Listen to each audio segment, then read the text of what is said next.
Hello and welcome. Tonight, Army gives testimonies at the resumed sitting of the Lagos Judicial Panel on Police Brutality, insists intervention in the NSAS protest at Lekki was at the request of the Lagos State Governor.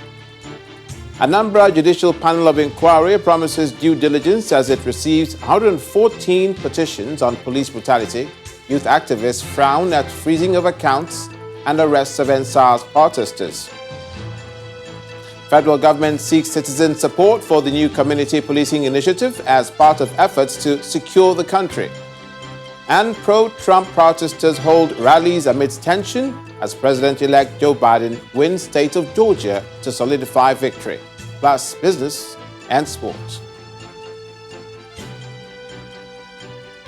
On business news tonight, Moody's Investor Service joins S&P and Fitch Rating Agency to affirm African Development Bank's AAA credit rating with a stable outlook.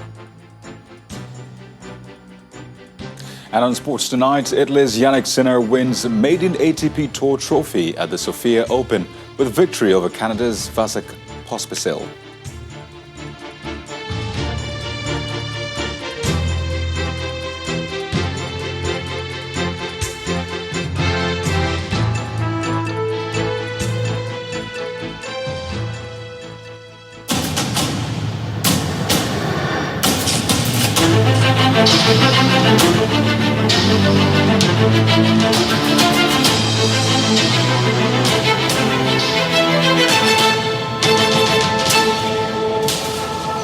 And we begin with the aftermath of the NSAS protests, the long-expected testimony of the Nigerian Army on its role in the Lekki shooting during the NSAS protests on October the 20th at the Lagos Judicial Panel on Police Brutality and Restitution finally took place today.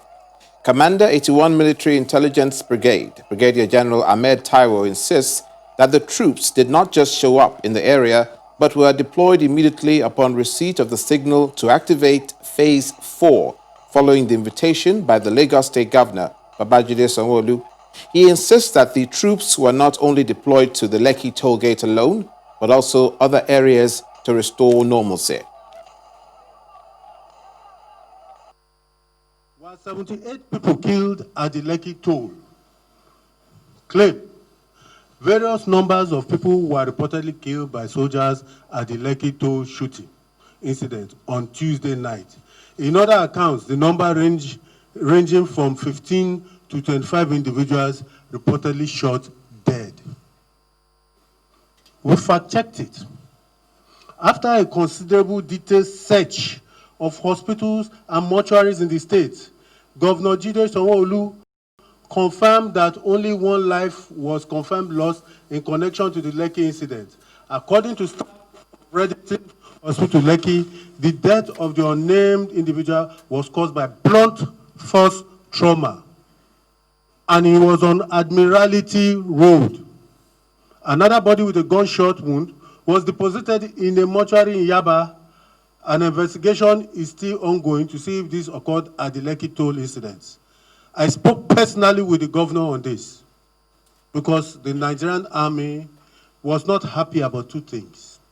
The first, his denial that he asked us to intervene, when in actual fact, it was the proper thing to even do.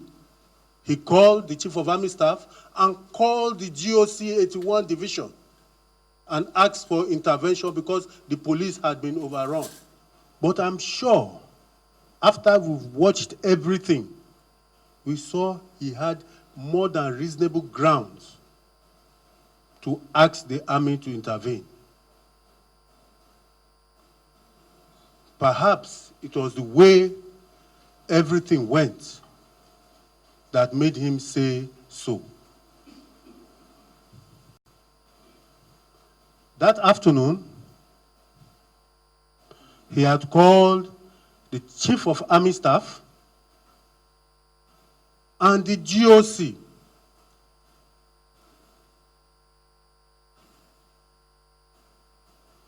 After asking the Commander 9 Brigade to intervene, the Commander 9 Brigade could not intervene because the procedure was not followed.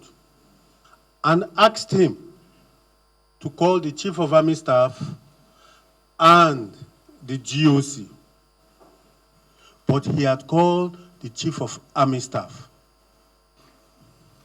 The second was when he said 2 people died.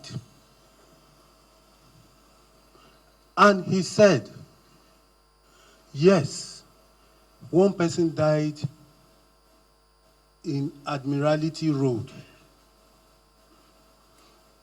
due to blunt force trauma. And Admiralty Road is about 3 kilometers from that place.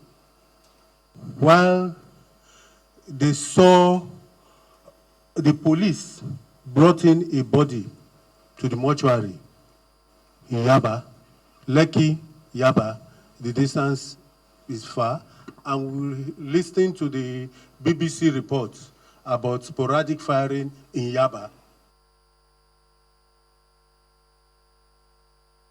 This is another perspective. Brigadier General Taiwo also narrated the role of social media in the incident at Lekki and the lawlessness that ensued from October the 18th. At about 9:43 p.m., one of the Twitter handles of NSAS released this photograph showing the live bullets used at the peaceful protest at Lekki Gate. Please observe closely. See this cartridge? You can see the top is crimped. That is a blank bullet. Permit me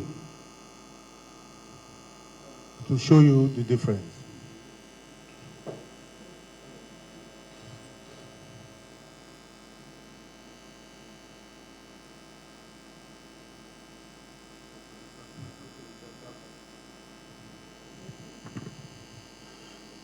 For the benefit of everyone, I have it on the screen here. This is an expended ammunition blank. All it contains is gunpowder, which makes just noise and a flash, those flash you saw. This is an unexpended round of 7.62 mm blank. Here you have a live round. When fired, it has a muzzle velocity of 700 meters per second. It is effective up to 600 meters.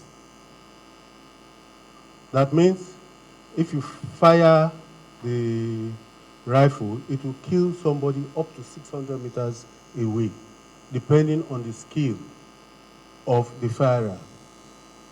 With that heavy muzzle velocity, if that rifle is shot at somebody at 10 meters, the damage is unimaginable.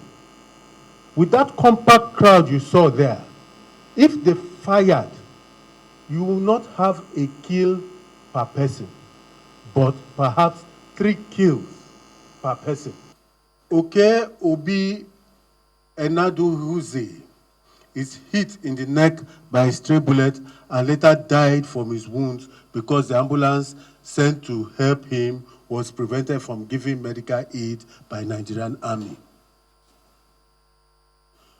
Oke Obi Enaduhuze is hit in the neck by a stray bullet. This is the claim. Analysis. Oke's brother has since refuted the claim that his brother was hit in the neck by a stray bullet from officers trying to repel touts. Oke was stabbed by hoodlums who broke into their home at Makinde Police Barrack, Mafoluku, Oshodi, Lagos. He was later pronounced dead at the hospital, where he was taken to by his mother and brother. This is the extent to which unscrupulous people go on the internet, social media, to cast the Nigerian army in bad light, even when it is performing its constitutional duties. Meanwhile, a similar panel in Anambra State says it has received over 100 petitions as it looks into allegations of extrajudicial killing, police brutality, and human rights violation against the disbanded Special Anti-Robbery Squad. The chairman of the panel, retired Justice Veronica Ome, says due diligence will be done in the entire process in order to produce impeccable outcomes. About 8 petitioners were called to present their cases. One of the participants in the protest said the youth have frowned at the freezing of accounts and arrests of protesters. Youth members of the Anambra State Judicial Panel are raising alarm over freezing of accounts of NSAS protesters in the country. I therefore propose, in view of the foregoing, that this panel considers and makes the following resolutions. 1. That the governor of Anambra State should write the commissioner of police of the state and charge him to ensure that no residents of Anambra State, particularly those who participated in the NSAS protest, is unjustly arrested, detained, or prevented from using his or her bank accounts. So give credence to what you have said and to embolden you and also encourage you and also to give you confidence that this panel is an impartial observer of the advocacy, to say. I will communicate the governor, His Excellency. 1, and I also, because I have the powers under our rules to write the commissioner of police and inform him of the development in other states, and will advise that such do not happen in our state. And a chief magistrate court in Abuja has ordered the Commissioner of Police in charge of the Federal Capital Territory to investigate 50 persons who allegedly promoted the NSAS movement. The order was given by Magistrate Omolola Akindele following a criminal complaint filed by an activist, one Kenechukwu Okeke.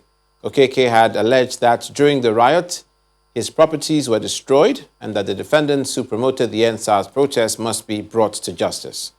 Those listed as defendants include the senior pastor, Daystar Christian Center, Sam Adeyemi, musician Damini Ogulu, popularly known as Burna Boy, David Adeleke, also known as Davido, Folari Falano, popularly called Falls. Other defendants include activist Aisha Yusufu, former Super Eagles captain Kanu Wanko, the former Director General Bureau for Public Sector Reform, Dr. Joe Abba, journalist Kiki Mordi, and actors Yule Doche and Uche Jombo. The magistrate, Akindele, gave the police 2 weeks to investigate the matter and report to the court for proper adjudication. Meanwhile, some NSAS protesters who were arrested by police will soon be breathing the air of freedom after the Lagos State Office of the Public Defender announced that it has secured the release of some youth from police facilities and correctional centers in the state. In a statement, the agency explains that the release warrants have been obtained by the Office of the Public Defender from Ogba Magistrate and Yaba Magistrate Court based on the order of the Office of the Attorney General clearing the suspects. The statement added that the directive has made it possible for the OPD to secure the release of 8 NSAS protest suspects from Panti Police Station, 59 from Medium Correctional Center, and 40 from Kirikiri Maximum Correctional Center. The OPD was acting on the legal advice issued by the Office of the Lagos State Attorney General exonerating 253 NSAS protest suspects. In part 2 after the break, more on the aftermath of the NSAS protests as more business owners continue to count losses and call for assistance. Please stay with us.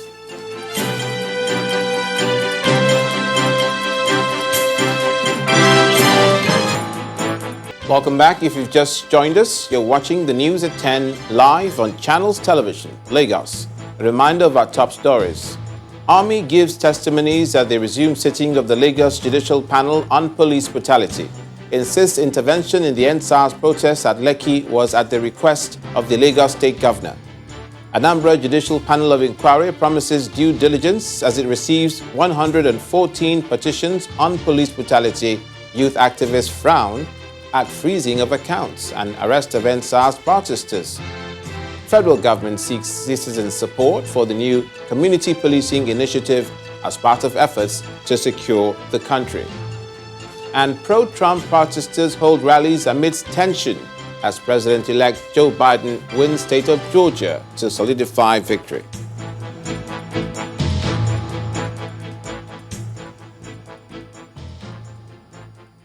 In the aftermath of the NSAS protest, the Assistant Inspector General of Police in charge of Lagos and Ogun, Ahmed Ilyasu, has lent his voice on the persistent stay off work by personnel owing to attacks on police personnel and facilities during the end of the SARS protest. The zonal boss was speaking during a sensitization program for officers in the zone on the need to gear up and return to duty. The aftermath of the NSAS protest in Lagos is still very fresh in the minds of police officers and men of the State Command, which is still counting its losses of burnt stations and outposts, razed and vandalized vehicles, and several personnel injured. The focus of this gathering of police personnel from Lagos and Ogun State, called by the Assistant Inspector General of Police in charge of Zone 2, is a reassurance that the recent incidents have been pushed behind them and that they should be ready to forge ahead in their service to humanity while guarding against a recurrence. First to speak is the zonal police boss Ahmed Ilyasu, who explains the role of the police is the protection of lives and property, as he makes a case for a quick return of officers to the streets to bridge the insecurity gap already created. This development calls for a sober reflection and the urgent need to go back to the drawing board to first boost the already dampened spirit and morale of our officers and men and holistically partner and engage the members of the public, critical stakeholders and our traditional institutions in ensuring effective and efficient policing of our community in the renewed spirit of community policing. The guest speaker, security expert Ona Ekomo, implores officers to move on with their daily duties while awaiting their needs to be addressed by government. The various state governments have made overtures to assist families of your fallen or injured colleagues. Please go back to work to make your communities safe. Like we say, without security, nothing works. People in the community all over the nations to passionately appeal to Nigerian police to beg them, to appeal to them so that they can come back on life for their constitutional responsibility. If we, the public, can really appreciate the police the way they should be appreciated, things will not have been like this. All said and done, the coming days will show proof of the impact of this lecture on officers as residents await their presence on the streets across the country to maintain law and order. And the Anambra State government is compensating officers of the State Police Command affected by the NSAS protests and their families of those who've lost their lives with a 50 million naira cash donation from the state government. Governor Willie Obiano says police divisions that were outstanding in their resilience to attacks on their facilities will be part of the beneficiaries. The governor, upon his arrival, inspects the guard of honor mounted for him by the Anambra State Police Command.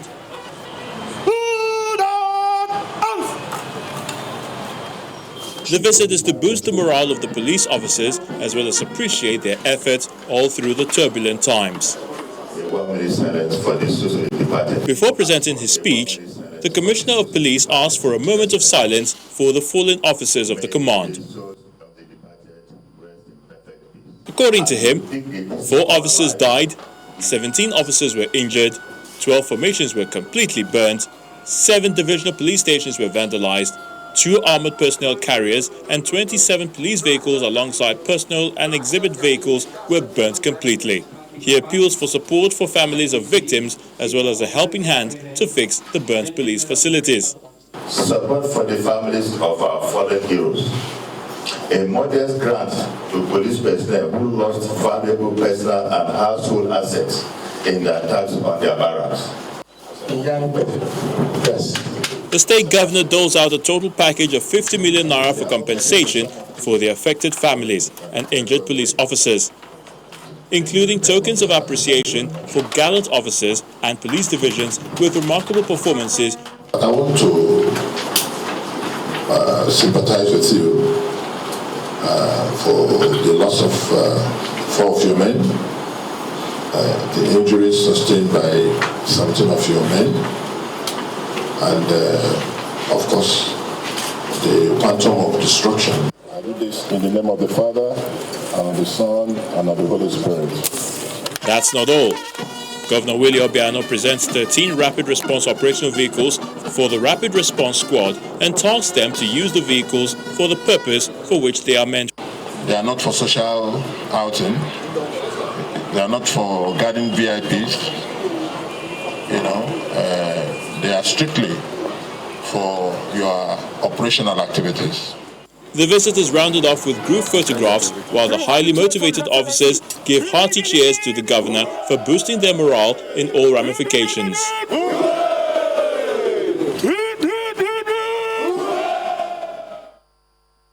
Staying with the aftermath, over the past few weeks, small business owners have grappled with the loss incurred after hoodlums attacked their businesses in the aftermath of the NSAS protests. Our reporter, Victoria Idowu, went round some stores to understand the effect of the looting on their businesses.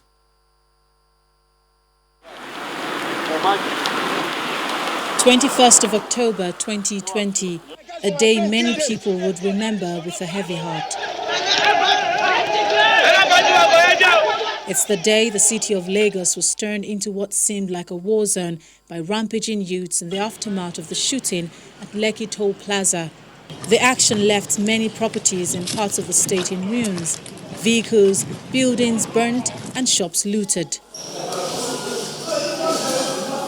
In what seemed like a coordinated attack, the rampaging residents continued their activities, going into private shops, destroying and cutting away goods and products.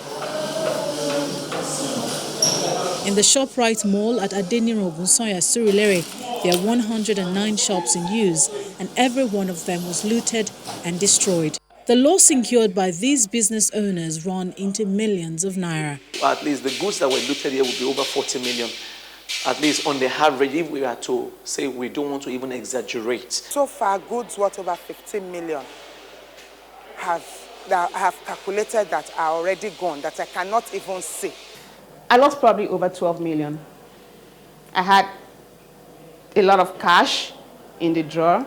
I had some personal belongings. Then the merchandise. This is Clayart's place in Lekki. Right now, it's a shadow of itself. Oke Adibe says this is 35 years of hard work gone down the drain. I felt very bad because we are talking about a 35 years hard work with God's grace. The deed has been done, he says. Now it's time to heal.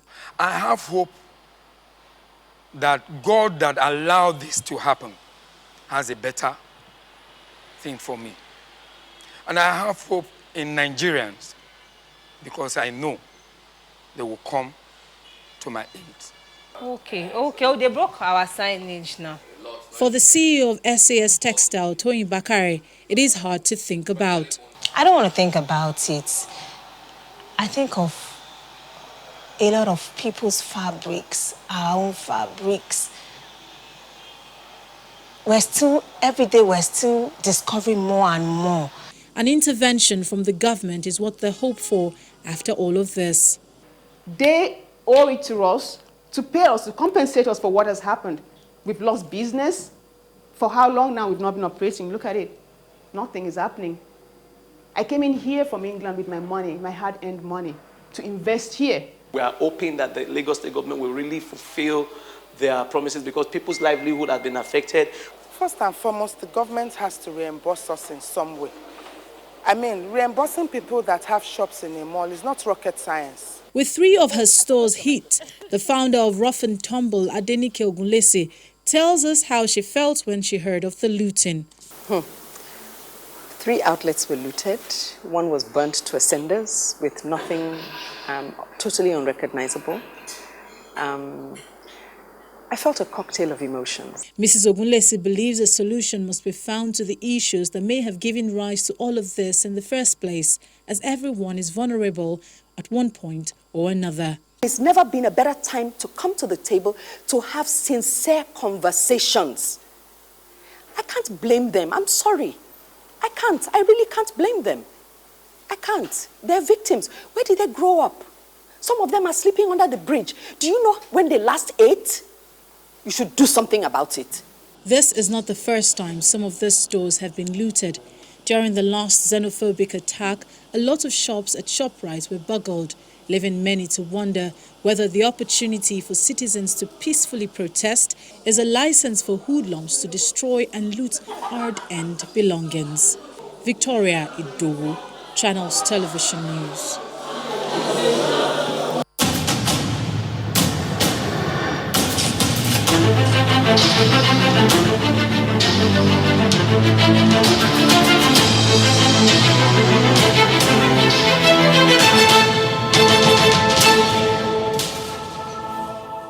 And on the subject of security, as part of efforts to provide effective security in the country, the federal government is asking citizens to cooperate with security agents by supporting the new community policing initiative of the federal government.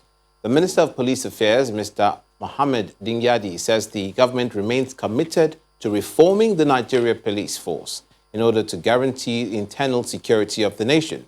He was speaking at the passing out parade of the first set of special community police officers from the Police College in Kaduna.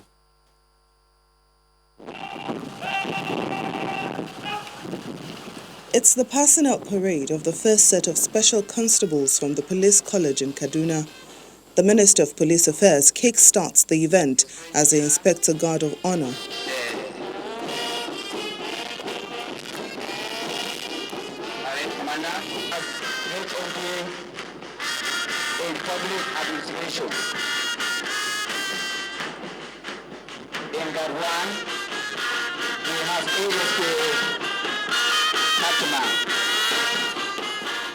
The special constables are to drive the community policing initiative of the federal government. They were exposed to modern intelligence gathering methods, neighborhood policing, knowledge of human rights, consequences of abuse of office in a democratic setting, and other core policing methodologies. Community policing in Nigeria is one of the dynamic innovations aimed at bringing policing closer to the people through their participation to effectively curb crime and criminality. The institutionalization of community policing is an affirmation of government's pragmatic effort at partnering with the communities in designing and executing community-based solutions to tackle crimes and criminalities in our communities. A total of 1,195 special constables graduated from the Police College and will be deployed to their communities under the Community Policing Initiative. The constabulary before us have undergone a rigorous basic training in the police professional studies, police drills, and are well equipped with the modern community policing techniques to help the Nigerian police in policing the various community and subsequently reduce the rate of crimes disturbing our communities. Zamfara, under the present administration, is witnessing relative peace as a result of our diversification in initiating different security strategies to ensure the restoration of peace and security with the collaboration of the existing security outfits operating under our watch. This graduation is one of the many strategies the federal government is deploying to improve internal security and ensure effective policing of the country.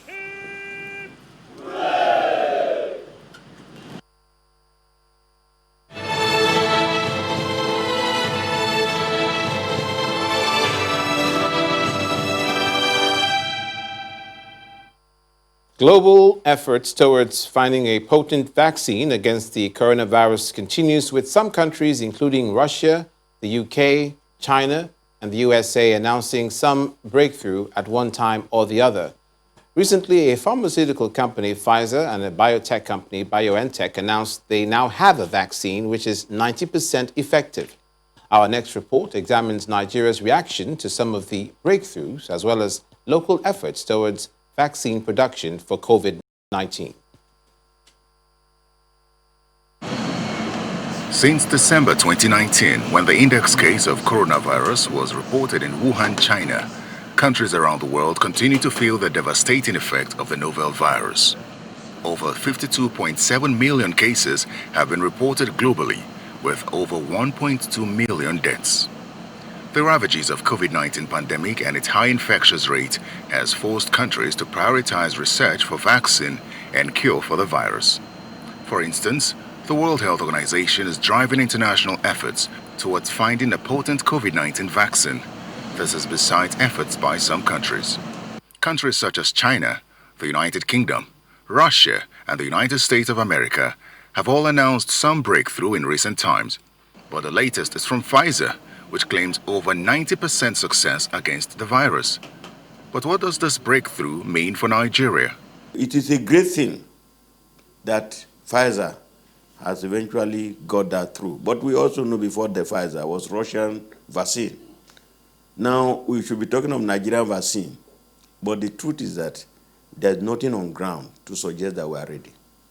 At the weekly briefing of the Presidential Task Force on COVID-19, the government says it will cautiously assess the new vaccine. With what is happening all over the world, we might not be able to get to the point that the vaccine will catch up with us. By the time the world decides that 20% will go to the most vulnerable, you know that you and I don't fall into that category. Nigeria is a member of the WHO Solidarity Countries, which is a multinational effort toward finding a potent vaccine and cure for COVID-19. Besides being part of this global effort, there are also several promises by the government to fund local research for a cure and vaccine production. In May this year, the government announced plans to give up to 500 million naira grants to indigenous researchers. But it appears some of these promises are only on paper. Even the 100 billion the CBN said they were giving to health sector, no doctor has received that money till today. We don't know where it is. We would have been up by now from the experience we garnered during the Ebola of 2014. After that, we all went to sleep. Policy issues were not considered. Even publications, including vaccine production. Unfortunately, I think that we missed that, and we would likely to miss the issue of COVID. Nigeria's vaccine production laboratory was established in 1940, and it remained very active until 1991, producing vaccines for yellow fever, smallpox, and rabies. If that momentum was sustained, Nigeria would have perhaps by now developed vaccines for other killer diseases such as Lassa fever, meningitis, measles, Ebola, and with a brighter hope for a local vaccine for COVID-19. Let's discuss this issue further, and joining us live from our Kanu studios is the Director, Center for Infectious Disease Research, Bayero University, Kanu, Professor Isa Sadiq Abubakar. You're welcome to the News at 10. Thank you very much. What is your reaction to the recent announcement by Pfizer and BioNTech of its breakthrough in the COVID-19 vaccine production, especially given the time it's taken to record this feat amidst the global effort for the vaccine? Thank you. Actually, to everybody who is involved in the fight against COVID-19, the discovery or the manufacture of a vaccine to take care of COVID-19 by Pfizer and BioNTech is a good news, that we are getting to a point where a vaccine appears to be promising. However, we should not celebrate quickly, because there are unfinished businesses to do with that. What I mean by this is that although the vaccine has shown that it can protect up to 90% or even more of that people who are supposed to have COVID-19, yet it was not proven that this can happen in the case of severe form of COVID-19 that might even lead to death. What was made available to us is that it is likely going to protect those with relatively mild case of COVID-19. And again, it is not certain if it will protect those who are supposed to be having the asymptomatic type of COVID-19. Furthermore, it is not certain that this vaccine, even though it has shown that it is not associated with adverse reactions in the short term, we do not know whether on long-term basis it will be able to go free. That is to say that in long term, people who have taken the vaccine might not come down with some adverse reactions. Our experiences with the vaccine is still very primitive or very rudimentary, so we need to have more experience before one can celebrate that this vaccine is 100% available to people. And again, we are going to have a problem with the distribution. A lot of countries are in need of this vaccine in the sense that this is a disease that is affecting almost all countries in the world. And I'm sure the limited amount of vaccine that can be produced under these circumstances will not make it available to all those who are in need of it.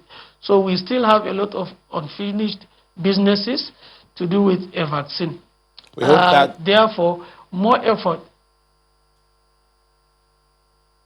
Yes, Professor, we hope that distribution issue, when we get to that bridge, we can cross it as quickly as possible. Russia had earlier announced a similar breakthrough, just as Pfizer and BioNTech. Why do you think that did not receive much attention around the world?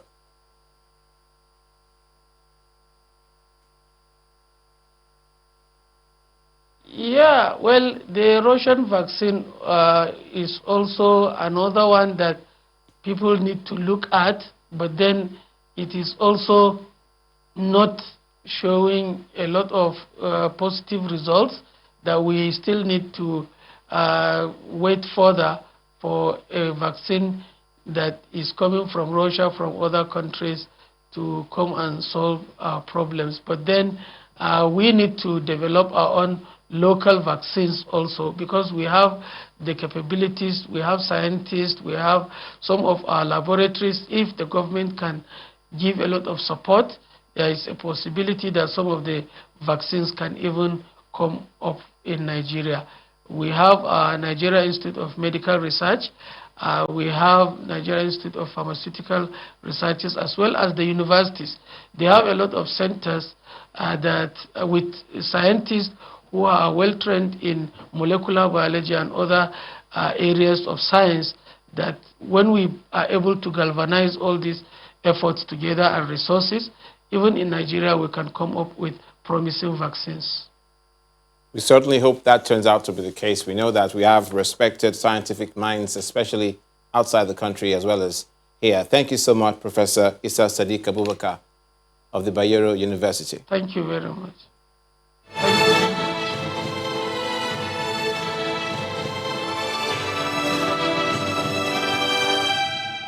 Now we return to the sitting of the Judicial Panel of Inquiry, where the Army gave its testimony but was also grilled by the counsel to the NSAS victims. In his cross-examination, Mr. Olumide Fushika tried to confirm from Brigadier General Taiwo if he also deploys officers to respond to private matters. After you got a request from the owner of SPA, did you deploy troops to the place? We deployed there. I went personally from ShopRite, Lekki, several more. You went there? Yes. And you took troops wearing Nigerian Army uniforms to the place? with guns. No, what I mean is with guns. They won't have known we can afford today. Well, all I'm trying to establish is that it was not only the governor that made requests. In fact, you are used to having requests from people all over the place. Once you have the request, you deploy. That's what I'm trying to say. That was the stress of made after phase 4 had been activated. If, for example, let's take the 14th of August, he had called me and said his place was under attack by hoodlums. I will refer him to maybe Babbage Police Station or Victoria Island Police Station. It is not under my purview. Uniforms are different. This camouflage. Yeah. Blue and black. That's very good. That's where we are going. You understand the limit of your own role as Nigerian Army in internal security. Once the army or the armed forces have been deployed, the police takes a back seat. Immediately takes a back seat. It is only in phase 5 when we are withdrawing, it is then to hand over the situation to them.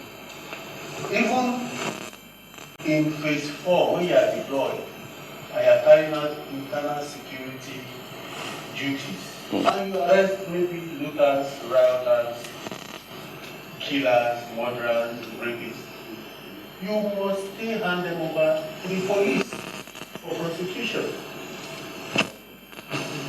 I'm putting it to you, sir, that what you did, or the Nigerian Army, of which you are a part, once you receive requests, you don't, all those things you showed us the other time, rules of engagement and all that, you don't follow it. If I were your friend now and I tell you I'm being attacked, my shop is being attacked, shop, not factory, and you are my friend, and I call you, you will deploy soldiers to help assist your friend. That is an assumption. To the South-South region, the Niger Delta Development Commission has handed over additional working tools to the lead consultants and 16 field forensic auditors involved in the audit of the commission to facilitate the ongoing exercise. The NDDC acting managing director, who handed over the materials, which include 10 vehicles and 5 buses, to the auditors, explained that the forensic audit was not meant to witch hunt any individual or group. The Chief Executive Officer of the Niger Delta Development Commission, in company of other members of the Interim Management Committee, are on a visit to the auditors and lead consultants involved in the audit of the Commission. Their mission is to hand over more tools to help facilitate the ongoing exercise. We welcome you to this brief ceremony. The NDDC boss reiterates that the audit is not a witch hunt, but one that is imperative for better accountability going forward. Today, we're just here to hand over some more tools to these forensic auditors and to let everybody know that the process has commenced since and it's going on very strong. And we hope at the end of the day, the forensic audits will unravel a lot of things that's gone on in the commission. It is not a witch hunting process, but just to really know the true state of things and recommend ways forward to make sure that the commission delivers on its core mandates and makes the region to progress. The Acting Executive Director of Finance and Administration commends President Muhammadu Buhari and the Minister of the Niger Delta Affairs for their roles in the exercise. I want to thank all of you. It is because it is in the nature of the President that you know is a man of integrity. It's a man that believes in accountability. It's a man that believes that there should be value for money at all times. Every kobo spent, we should be able to account for it. The lead consultant assures the Commission of a transparent process. This is very important for the forensic auditors to understand how the state work, and also how the departmental directors work in the management of this organization. Some of the items handed over include 10 vehicles and 5 buses. The ongoing forensic audit of the NDDC was ordered by President Muhammadu Buhari to investigate the activities of the commission from inception to August 2019. Now we switch lanes to business news. Here's Teniola Shobowale.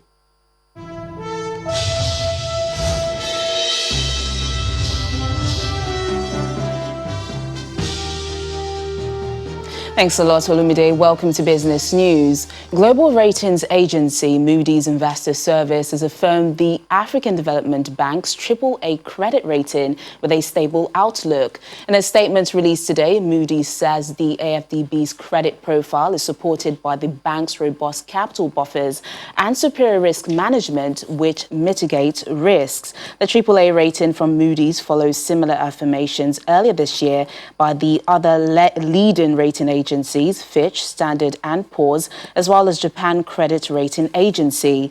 Meanwhile, the president of the AFDB, Dr. Akinwumi Adesina, says the latest rating validates the strength of the bank's prudent financial and risk management and strong governance systems, despite tough challenges caused by the COVID-19 pandemic. The African Development Bank Group is the continent's premier development finance institution. The Senate has reiterated its commitment to ensure that obsolete laws are repealed and reenacted to address the nation's economic challenges in view of present realities. In a statement reacting to President Muhammadu Buhari's signing of the Banking and Other Financial Institutions Act 2020 into law, the lawmakers say they will rejuvenate Nigeria's financial system and enhance development of the economy. According to the upper legislative chamber, the enactment of the BOFEA follows many other bills passed by the Senate on critical areas of the economy which are relevant to the nation's development. It's been an outstanding as well as outstanding week at the stock market as the NSE's main index recorded nearly 13% increase after a 4-day massive rally, which was induced by investors' strong interest for equities. The historic feat, which was bolstered by bargain hunting for the value stocks across the 5 sectors of the NSE, translates to 2.10 trillion increase in the total value of listed equities after the market posted a single-day gain of more than 1 trillion naira, its largest in more than 5 years. That helped push the equity capitalization to 18.803 trillion naira after moderate profit taking was recorded in Friday's trading session. The trio of Owando, Japol and Northern Nigeria flour mills are top 3 out of 69 gainers with more than 40% increase in share price. Ikeja Hotel is number 1 among 12 losers, while 80 equities were unchanged. The shares of Zenith Bank, FBN Holdings and Transcorp are lead contributor to more than 1.9 billion shares traded in the week. To some company news now, listed pharmaceutical company NIMET has reported better performance in its 9 months earnings results for the year. According to the financial statements sent to the Nigerian Stock Exchange, the company's revenue came in stronger at 3 billion naira against 2.3 billion naira recorded same period last year. At the same time, the company's operating profits rose by about 5% to 493.47 million naira. Pre-tax profit was higher by more than 4% at 366.3 million naira, while after-tax profit jumped to 366 million naira against the comparative period last year. And that's business news tonight. It's back to Olumide for the rest of the news at 10.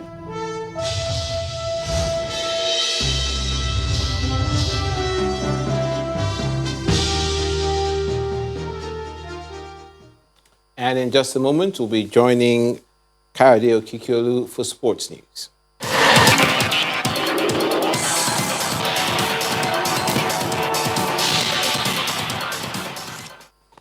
Well, thank you, Olumide, and you're welcome to Sports News. Nigeria's Flying Eagles continued their preparations for the West African Football Union Cup of Nations with a 4-1 victory over Scorpions Football Club of Abuja. The players displayed their superior skills against the Nigerian Army League side in the friendly match, which was played at the football pitch of the Agoyin Rose Cantonment in Abuja. Despite the resounding victory, Coach Laden Boso believes the team is still work in progress and he expects improvement when the tournament begins on Wednesday, November the 18th. When you are building a team, you should start from your defense line. And the most important thing that we are not conceding goals as much as the way we are scoring. So that makes a compact team. And by the time they start creating the chances, the goals will come naturally. And but I still believe that that defense line will still need to work in it. Because what I plan to do is, no matter what the situation, I should look for mature players, maybe from the Premier League. When you are going for a tournament like that, international tournament, your defense must be perfect. Otherwise, even if you are scoring, you concede goals. And for every training session, we try to build on what you have seen from this match. Maybe some of the lapses is going to be the topic of the next training session. Well, that's sports news for tonight. Thank you for watching. The news at 10 continues with Olumide.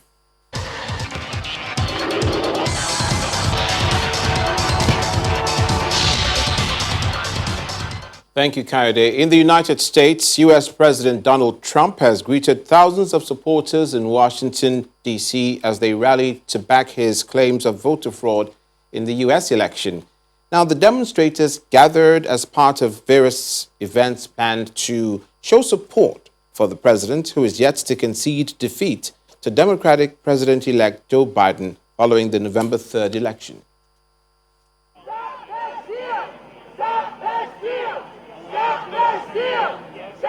Chanting "Stop the Steal" and carrying Trump 2020 flags, supporters of President Donald Trump gather in Washington, D.C. to protest election results they say are fraudulent.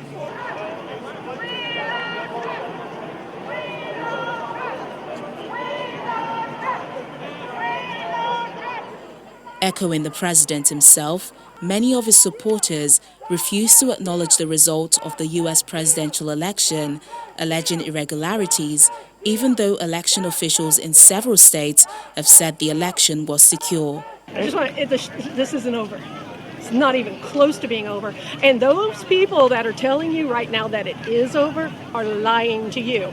The vote has not been declared. There is no president-elect. It's all a lie. The pro-Trump demonstrations in Washington, D.C. and other cities featured a mix of the president's backers, far-right personalities, and members of the Oath Keepers militia and Proud Boys in a public display of support for the president's efforts to stay in power.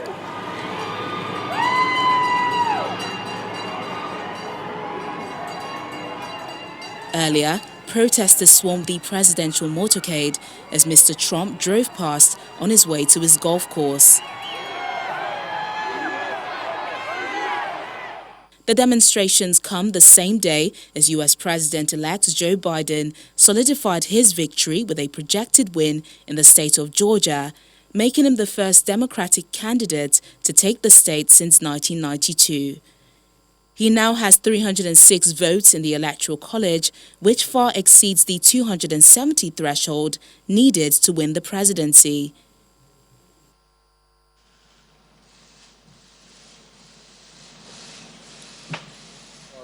While President Trump refuses to concede, Mr. Biden is pushing ahead with his transition. He says he will take office on January 20th and nothing's going to stop the transfer of power. And the main news again. The Army gave testimonies at the resumed sitting of the Lagos Judicial Panel of Inquiry on Police Brutality, insisting that its intervention in the NSAS protest was at the request of the Lagos State Governor. Lawyers to the NSAS victims and Lagos State government also grilled the Army representative on his role in the Lekki toll gate incident. And that's it on the news at 10 tonight. Thank you for watching. I'm Olumide Macaulay.